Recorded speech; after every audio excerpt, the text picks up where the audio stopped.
Bismillahirrahmanirrahim. Assalamualaikum warahmatullahi wabarakatuh.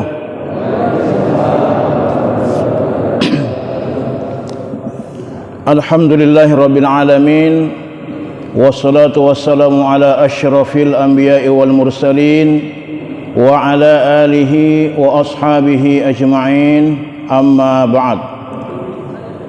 فقال الله تعالى في كتابه الكريم وهو أصدق القائلين أعوذ بالله من الشيطان الرجيم ولو أن أهل القرى آمنوا واتقوا لفتحنا عليهم بركات من السماء والأرض صدق الله العظيم وصدق النبي رسوله الكريم. Bapak Ibu sekalian, jamaah subuh yang insyaallah dirahmati Allah Subhanahu wa taala. Alhamdulillah pada subuh hari ini kita bersama-sama berkumpul di sini melaksanakan salat subuh secara berjamaah. Mudah-mudahan Allah Subhanahu wa taala memberikan pahala yang besar kepada kita dan salat subuh kita diterima oleh Allah Subhanahu wa taala. Amin ya rabbal alamin. Salawat serta salam kita kirimkan kepada yang mulia junjungan kita semua Rasulullah Muhammad sallallahu alaihi wasallam beserta seluruh keluarga dan para sahabat beliau. Alhamdulillah, pada subuh hari ini juga kita bertemu untuk saling bertausiah, memberikan masukan di antara kita semua. Kebetulan saya bawa kamera, ya insyaallah nanti saksikan di YouTube saya ya, channel YouTube saya, Denny Hakim Channel. Di situ ada ceramah-ceramah agama dari ustadz yang terkenal dan yang tidak terkenal. Nah, kalau saya tidak terkenal dan beberapa ustadz yang lain, silakan di nonton, di komen, like, share, and subscribe ya. Silakan Pak ya. Bapak Ibu sekalian, jamaah subuh yang dirahmati Allah Subhanahu wa taala. Pada kesempatan ini izinkan saya untuk membawa materi berkaitan dengan sejarah Islam ya. Saya mengangkat sebuah tema sejarah kegemilangan kaum muslimin ya. Kita tahu bahwa selama kurang lebih 13 abad lamanya kaum muslimin pernah memiliki peradaban yang pernah mengalami kejayaan, pernah mengalami kegemilangan, dan itu dimulai dari periode Rasulullah Sallallahu Alaihi Wasallam sampai kemudian para ulama membagi fase-fase kaum muslimin itu menjadi beberapa periode. Ada periode Rasulullah Sallallahu Alaihi Wasallam, kemudian ada periode Khulafaur Rasyidin, ada periode Daulah Bani Umayyah, ada periode Daulah Bani Abbasiyah, dan ada periode yang terakhir yaitu Daulah Bani Utsmaniyah. Yang terakhir yaitu di Turki, tepatnya di kota Islambul atau kota Istanbul sekarang. Nah, bicara tentang sejarah Islam, maka sejarah Islam dimulai pada masa Rasulullah Sallallahu Alaihi Wasallam. Beliau memulai dakwahnya ketika pertama kali Allah Subhanahu wa taala menurunkan firman-Nya untuk menerima wahyu yang pertama, dan kemudian ketika Allah Subhanahu wa taala memerintahkan fasda' bima tu'mar, yaitu sampaikanlah apa yang aku perintahkan, yang diperintahkan kepadamu. Maka Rasulullah sallallahu alaihi wasallam menyampaikan dakwah ini ke tengah-tengah masyarakat. Ada fase-fase yang dilakukan oleh Rasulullah Sallallahu Alaihi Wasallam dalam melakukan dakwahnya. 13 tahun di Mekah dan 10 tahun di Madinah, jadi sekitar 23 tahun. Apa fase yang dilakukan oleh Rasulullah Sallallahu Alaihi Wasallam? Yang pertama yaitu yang adalah fase tasqif, yaitu fase pembinaan. Beliau melakukan pembinaan kepada para sahabat, melakukan kaderisasi istilahnya kalau bahasa sekarang ya. Jadi pembinaan memberikan saqafah Islam kepada para sahabat yang sebelumnya para sahabat ini mereka sudah memiliki pemahaman saqafah di luar Islam, wawasan di luar Islam. Maka para sahabat ini dibina, yaitu masih secara sembunyi-sembunyi, ya, di rumahnya Al-Arqam bin Abil Arqam, kita kenal.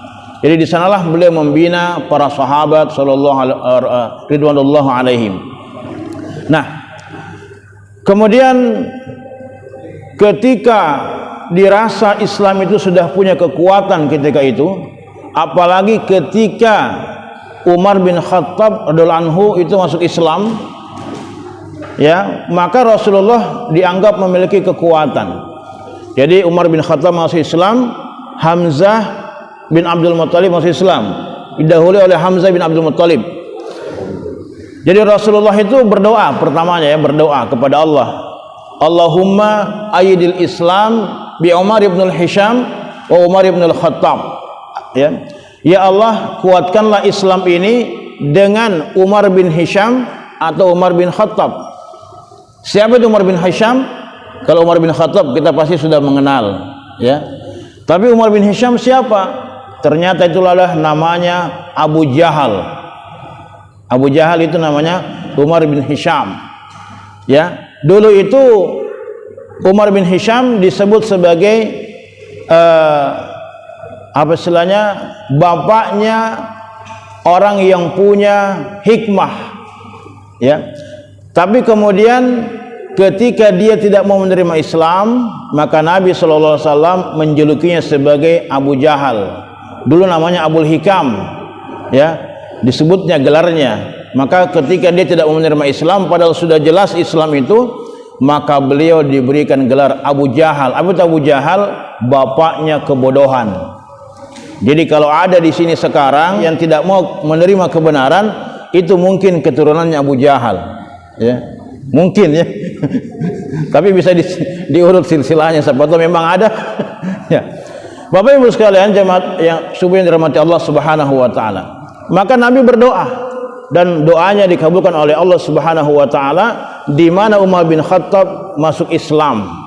Ya, Umar bin Khattab masuk Islam. Ketika itu kaum muslimin sudah mendapatkan kekuatan, maka berubahlah fase Nabi, dakwahnya beliau dari fase tazkif menjadi fase tafaul ma'al ummah, yaitu berinteraksi dengan masyarakat. Jadi apa yang didakwahkan oleh beliau kepada para sahabat disampaikan oleh sahabat kepada masyarakat, ya, disampaikan. Nah, kemudian setelah fase ini mengalami luar biasa pertentangan di tengah masyarakat, dan ini paling besar tantangannya, dan mendapat berbagai macam cobaan dari orang-orang kafir Quraisy, maka ketika ada orang-orang dari Madinah yang datang kepada Rasulullah SAW, terkenalah dengan namanya Baiat Aqabah pertama, ada Baiat Aqabah kedua. Setelah itu kemudian Nabi SAW diperintahkan untuk berhijrah, maka sampailah fase yang ketiga, yaitu Islamul Hukum, yaitu Rasul diberikan kekuasaan oleh masyarakat Madinah ketika itu. Maka itulah pertama kali Nabi SAW membangun sebuah peradaban Islam, dan itulah peradaban Islam yang pertama di dalam sejarah manusia.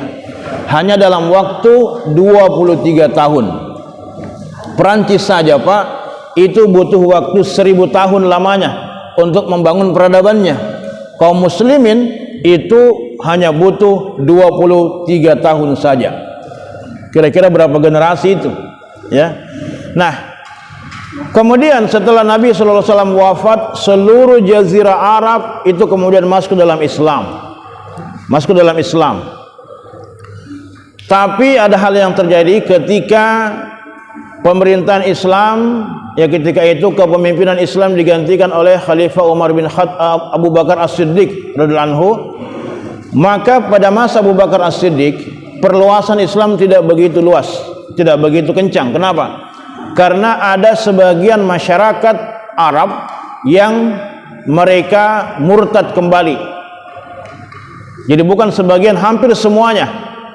Cuma 3 kota yang tidak murtad, yaitu Madinah, Makkah dengan Taif. Semua jazirah Arab murtad kembali. Dan orang murtad itu dibagi. Ada murtad secara total yang mereka meninggalkan Islam dan mereka mengikuti nabi palsu. Nah, disitulah yang nanti kita kenal ada yang namanya Musailamah al-Kadzdzab, Musailamah sang pendusta. Kemudian ya, ada orang yang murtad tidak semuanya, tidak total, tapi hanya sebagian. Artinya dia tidak menerima pembayaran zakat. Nah, maka menurut Khalifah Abu Bakar, orang yang menolak satu firman Allah, maka itu sudah dianggap keluar dari Islam. Maka kemudian beliau memerintahkan untuk memerangi orang-orang yang murtad tersebut. Nah, kemudian berlanjut ke masa pemerintahan Umar bin Khattab radhiyallahu anhu selama kurang lebih 10 tahun, dan itu luar biasa ya pemerintahan beliau. Berlanjut sampai Utsman bin Affan, Ali bin Abi Thalib.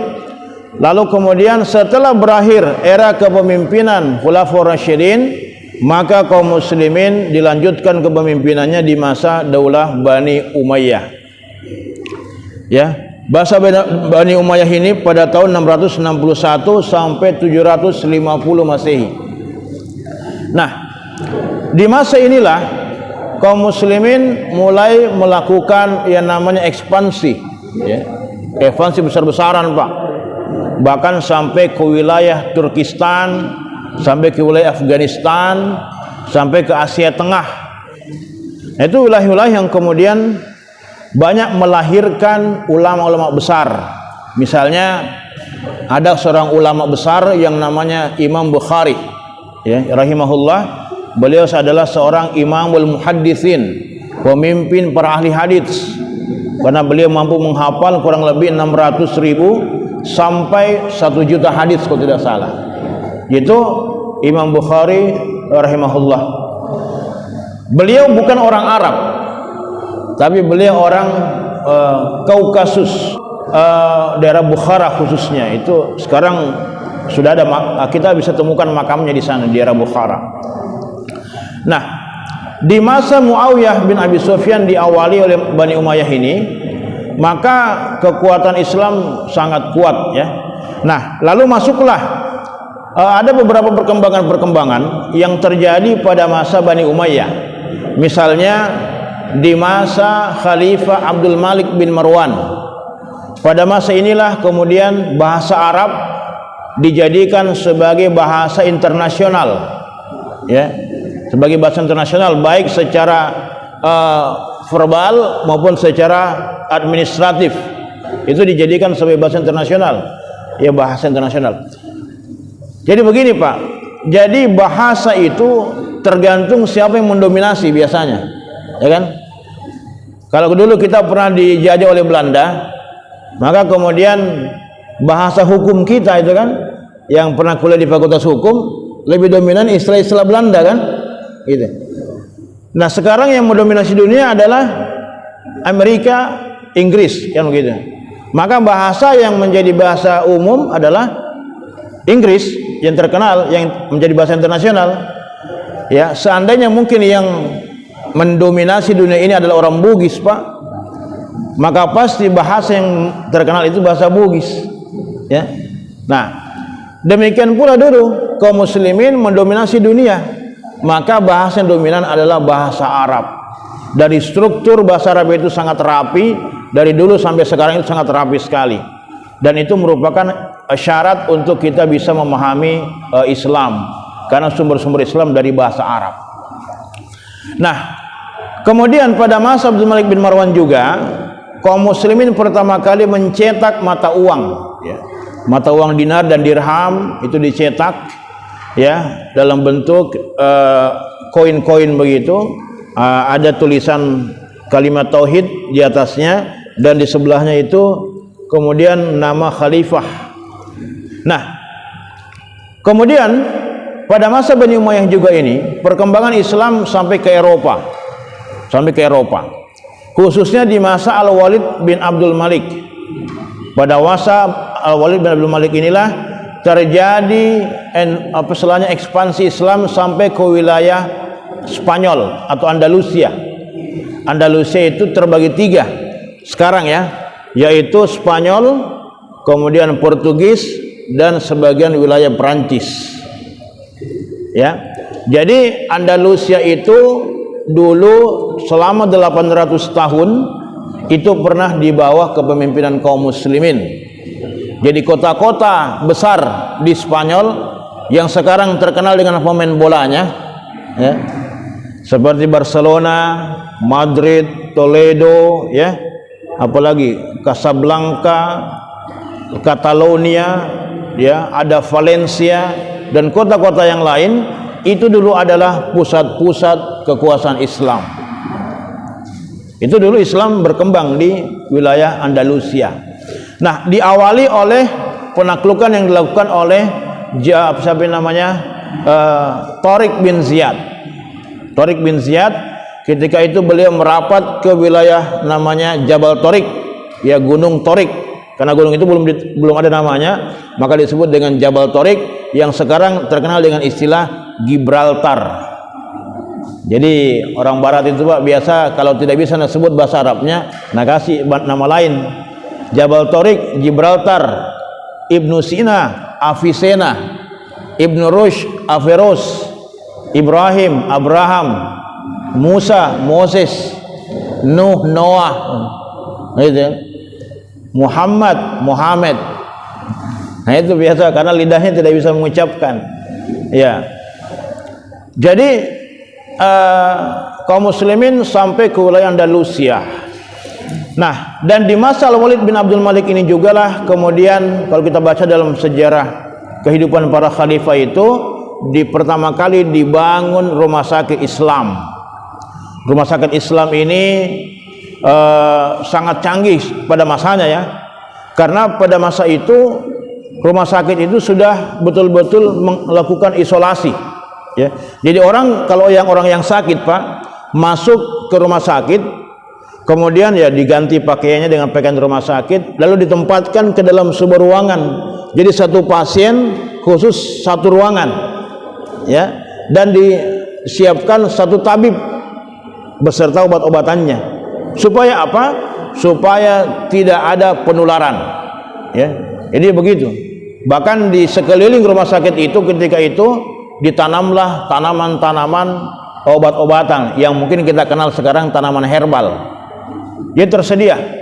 Nah, betul-betul pasien dilayani dengan baik sampai kemudian mereka sembuh, dan setelah mereka sembuh mereka pulang dalam proses pemulihan dan mereka tidak perlu membayar biaya rumah sakit. Siapa yang biayai? Negara yang biayai ketika itu. Bahkan justru pasien itu, ya, diberikan pakaian-pakaian yang baru, diberikan apa istilahnya santunan oleh rumah sakit. Jadi pasiennya Pak yang diberikan uang. Kalau sekarang kan kita yang kasih uang.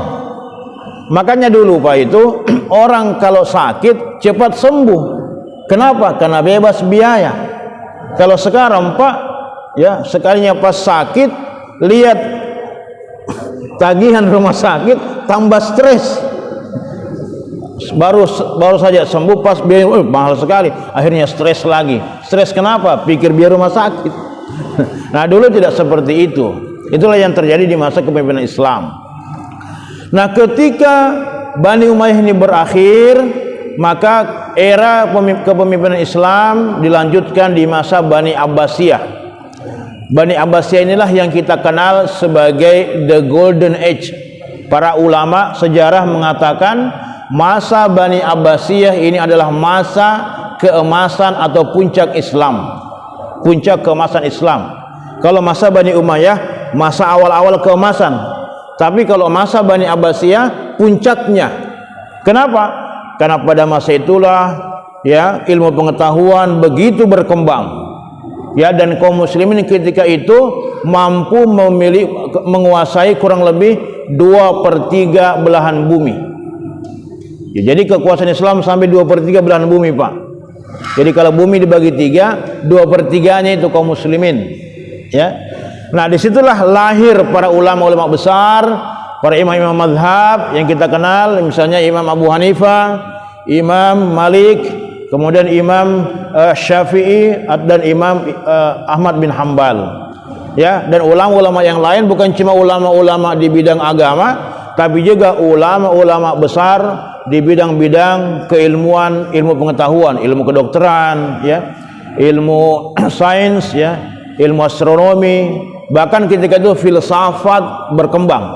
Filsafat, Pak, dulu itu sudah dikubur oleh orang-orang Yunani karena dianggap tidak bermanfaat. Ya, bahkan buku-buku mereka dikubur itu. Tapi di masa Islam mereka kembali menggali itu, buku-buku yang telah dikubur oleh orang-orang Yunani, dan menghidupkan kembali, dan itu menjadi diskusi yang luar biasa di masa Bani Abbasiyah. Makanya itu disebut sebagai era keemasan. Nah, ada satu hal yang menarik, Pak, yang menarik di masa itu, karena begitu besarnya penghargaan para khalifah atau para kepala negara terhadap orang-orang yang berilmu.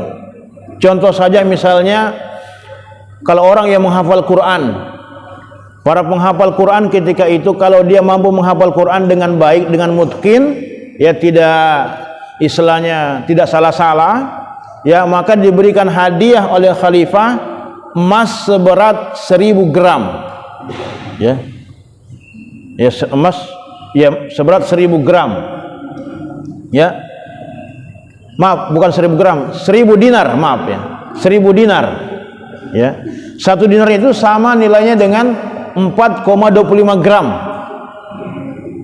ya. Jadi kalau 1 gram sekarang berapa, ibu-ibu, harga emas 1 gram? Ibu-ibu yang paling tahu ini biasanya. 1 juta, Budi, kira-kira ada sekarang 1 juta. Ya, taruhlah 500.000, ya. Mungkin sekarang di atasnya. Jadi kira-kira kali 1000 dinar itu berapa miliar, ya. Maka para ahli Quran, para penghafal Quran diberikan santunan sebesar itu, Pak. Makanya dulu itu para penghafal Quran tidak susah hidupnya, ya. Tidak susah. Nah, kemudian para ilmuwan kalau mereka mengarang buku, maka mereka akan diberikan hadiah emas seberat buku yang dikarangnya.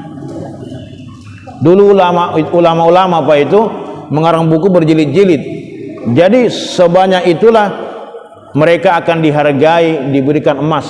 Jadi sebanyak buku yang dia karang itu. Jadi diukur, ditimbang nanti bukunya. Nah, itu diberikan hadiah seperti itu. Jadi luar biasa, ya. Jadi beda mungkin kalau sekarang lebih banyak dihargai para entertainer gitu, dibandingkan para ulama. Nah, itu bedanya di masa Islam dulu. Nah, di masa Bani Abbasiyah ini pula muncullah ada istilahnya gelar sultan. Karena begitu luasnya kekuasaan Islam sehingga tidak mampu terkontrol karena komunikasi masih terbatas juga, maka khalifah memberikan mandat kepada setiap wilayah untuk memimpin wilayahnya masing-masing dengan istilahnya wali, atau kemudian diberikan istilah sultan, ya. Itu masa Khalifah Al-Mu'tasim dimulai istilah sultan, sampailah istilah sultan itu berlanjut ke masa Bani Utsmaniyah. Jadi semua khalifah yang dari Bani Utsmaniyah itu bergelar sultan semua, ya. Bahkan sejak yang pertama sampai yang terakhir sultan semua namanya, di awal dengan sultan.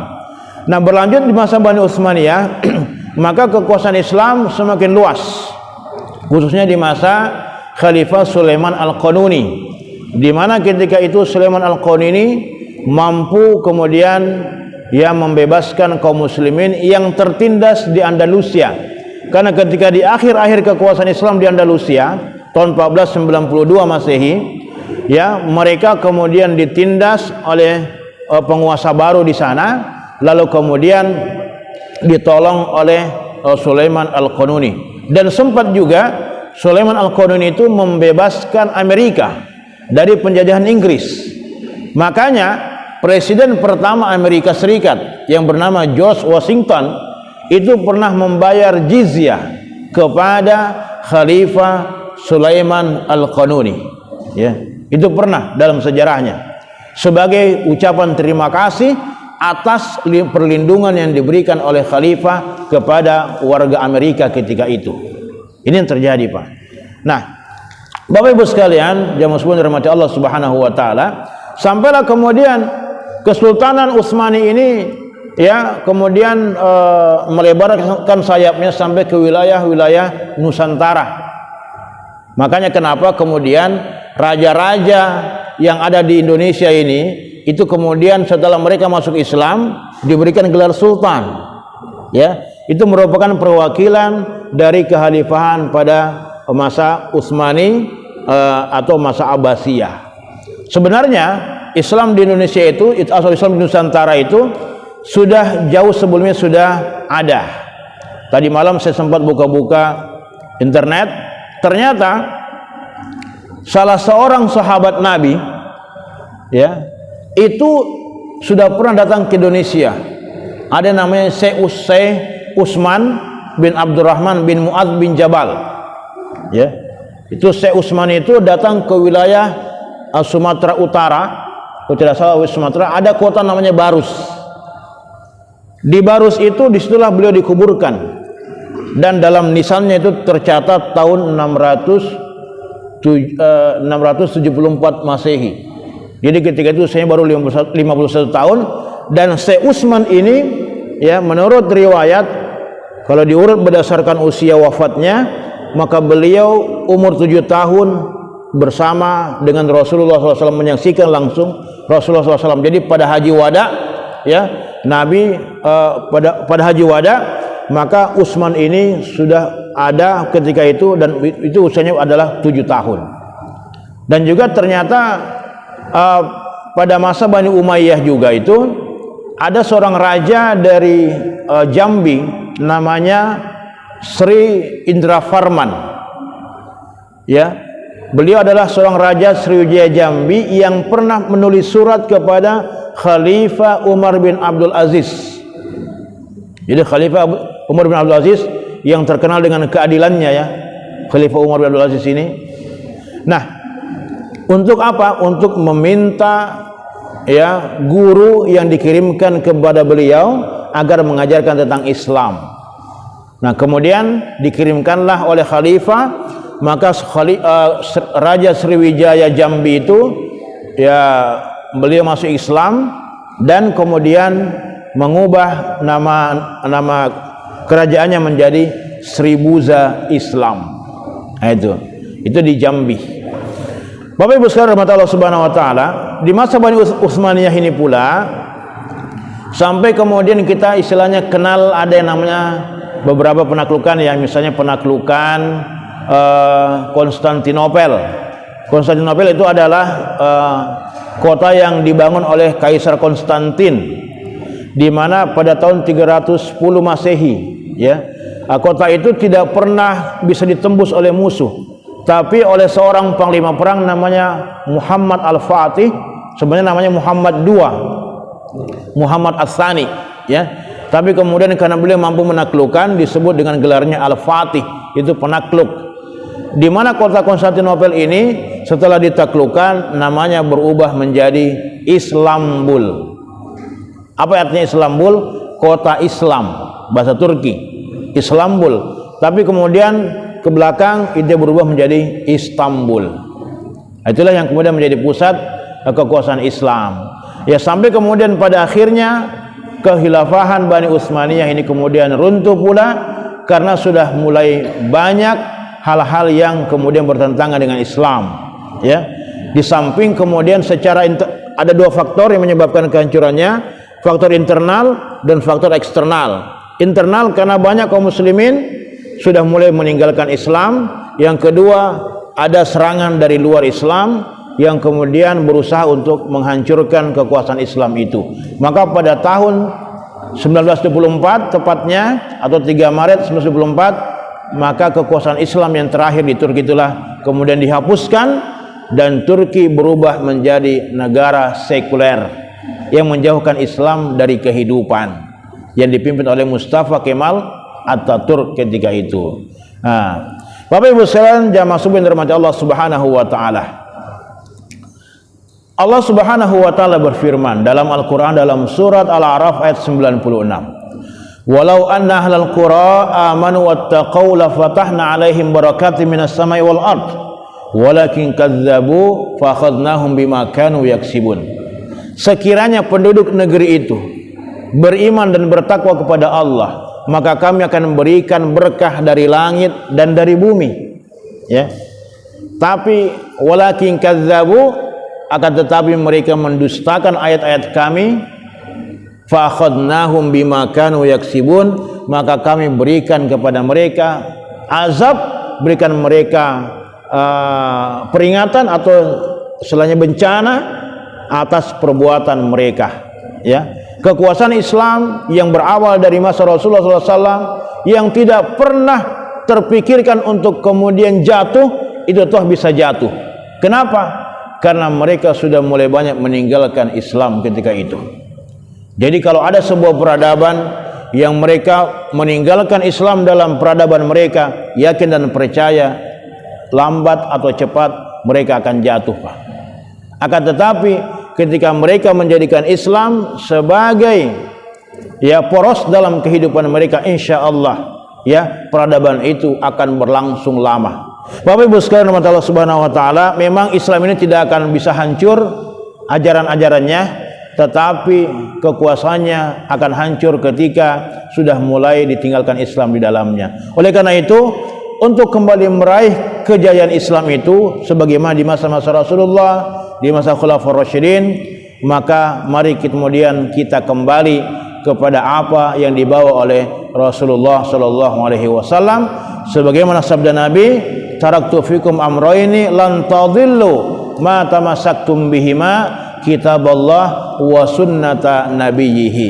Aku telah tinggalkan dua perkara kepada kalian yang kalian tidak akan pernah sesat selama-lamanya ketika kalian memegang teguh kepada keduanya, yaitu kitab Allah, yaitu Al-Quran, dan sunnah nabinya. Ya, Bapak Ibu sekalian jamaah subuh yang dirahmati Allah Subhanahu wa taala, inilah secara ringkas saja saya sampaikan bagaimana sejarah kegemilangan kaum muslimin.